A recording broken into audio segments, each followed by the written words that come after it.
Hello and welcome back to Come Geek Some. For all things geek, like and subscribe for future content. Star Wars Celebration next month in Chicago. There is going to be an Episode 9 panel and, surprise, surprise, look who's doing it. You have J.J. Abrams, who's going to be in attendance along with the super SJW producer, Kathleen Kennedy.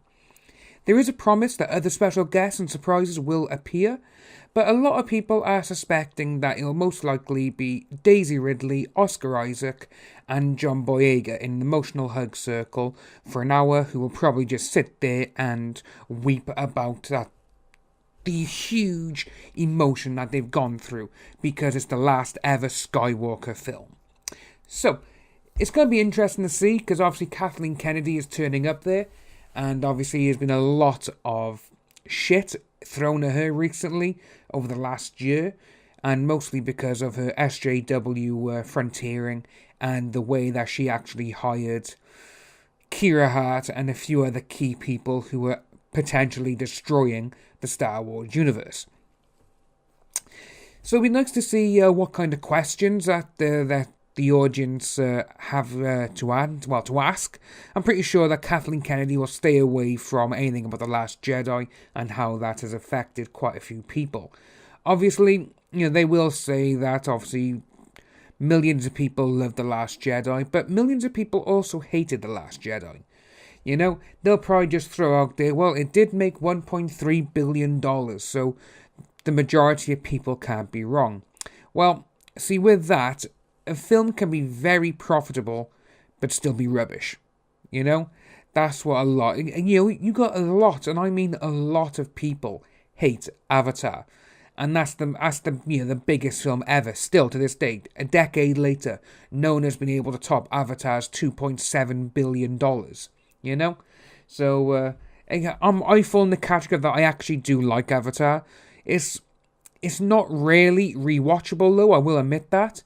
And it does look not dated, but when you watch it, you do have a few things where you're like, oh, right, okay, yeah, now I understand.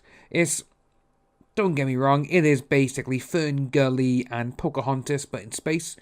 But, you can say the same thing about other films, though. All films follow a simple story that is being told time and time again. That's why they're called stories. But so Star Wars Celebration next month between the 11th and 15th of April in Chicago. It will have panels all things Star Wars.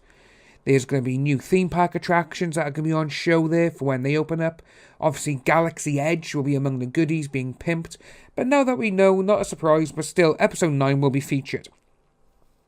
And it wouldn't surprise me if we actually see the first trailer and the actual title announcement there.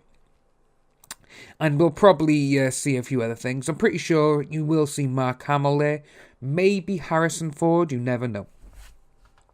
But it's nice to see that Kathleen Kennedy is actually going out of her way and actually going to the celebration and going to, to do an actual Episode 9 panel.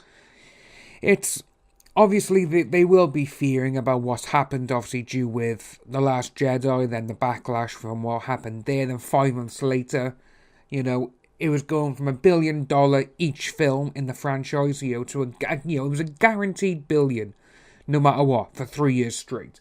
Obviously, it was $2 billion for The Force Awakens, $1 billion for Rogue One, then $1.3 billion for The Last Jedi, and then obviously they had Solo, which again 5 months after The Last Jedi and all the backlash and everything else, that only made $389 million.